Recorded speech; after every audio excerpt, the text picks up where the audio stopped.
while football players are scoring touchdowns, they're winning awards at competitions. And while basketball players are shooting free throws, they are doing butt tays at practice. Today I'm talking to you about why dance should be considered a sport. And while most people don't believe me, my topics today will be how it fits the dictionary definition of a sport, how most people don't actually see the full picture of dance, that's why they don't agree, and the similarities it has to many other sports that are around the world. Most people don't agree with me, including my dad.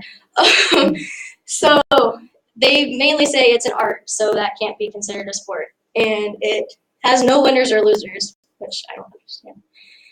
And there's no physical action, and it's not in the Olympics. So if it's not in the Olympics, it's not a sport. And my first point will be the definition of a sport. And the definition of a sport is an activity involving physical exertion and skill in which an individual or a team competes against another or others for entertainment. And it fits this because it is a form of entertainment. A lot of people watch shows and competitions about it, such as So You Think You Can Dance, Dancing with the Stars, America's Best Dance Crew, and competitions all around the United States. It also has physical exertion, a lot of it actually. You're constantly moving no matter what. Even if you're standing still, you have to control your muscle movements and make sure that your back is straight and your chest is lifted and everything else. Like, you have to constantly think about your movements. And it's a full body workout, like no matter what. And it also competes, obviously. There's competitions everywhere, like all year round, no matter what. And this is a video of a male ballet dancer training. It is difficult to mimic what we do in the studio and bring it here in the gym because ballet movements are quite unique. But you can target each muscle, use that strength in ballet coordination.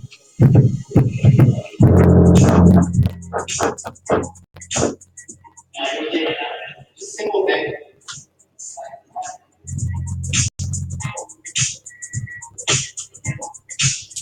Ballet is a unique digital art form. You have to have twist motion, but you have to be stable, and that requires a lot of strength and facts.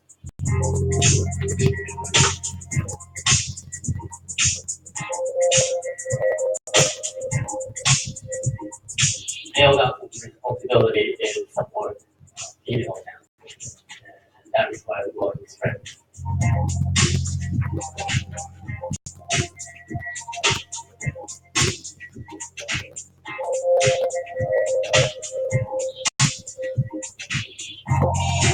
Best for us to take any position as possible to make any muscle that's being defined properly, so that we have more elements that's working in our coordination with ballet.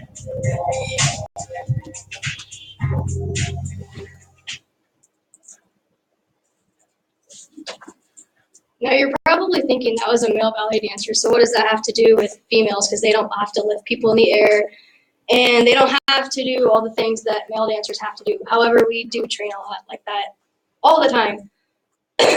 On to my second point, it goes back to the concession about how it doesn't fit. But a lot of people, I don't know, the fact that it says that there's no physical action actually makes absolutely no sense whatsoever because, like I said, you're constantly moving all the time, no matter what. And then the fact that there's no winners or losers, there's obviously winners and losers at dance competitions. You don't go you go for fun, but you don't go not to win. And then a kid on a blog, I think he was like 18 or something, his name's Jack, he said that athletes are strong and lean and dancers are fake little dolls.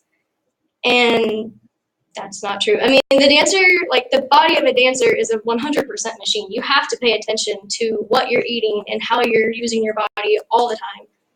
And it's not in the Olympics. A lot of sports aren't in the Olympics, like football. Football's not in the Olympics. Baseball actually got removed from the Olympics a couple of years ago. So I don't really feel like that's an argument because there's a lot of sports that aren't in the Olympics. My third point is the similarities it has to other sports. you have goals all the time, whether it's your attitude or the moves that you're doing. You always want to better yourself, just like any other athlete wants to do. And you have teams, and you basically become a family with your team, just like football players. I mean, you're a family with your team all the time. And you always hang out, and you have to work together as a team to reach your common goal together. And it's also competitive. I mean, you're practicing and training 24/7, like all the time.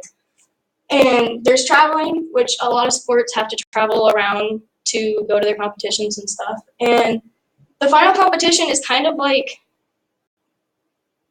the equivalent to playoffs for like basketball and football and stuff. So, and then there's a lot of social and physical sacrifices. Like if you have practice, you can't go hang out with your friends, or you have to worry about what you're eating. That way you still are to your full ability to do what you need to do over the weekend or something. And so, yeah. And for my recap, I went over the definition of a sport and how it fits that definition. I also went over how most people don't see the full picture. If people would see the full picture of dance, maybe they'd realize what you have to do. Like, all they see is the final product, which is the performance. They don't see what happens behind the scenes of that. And the similarities to a sport.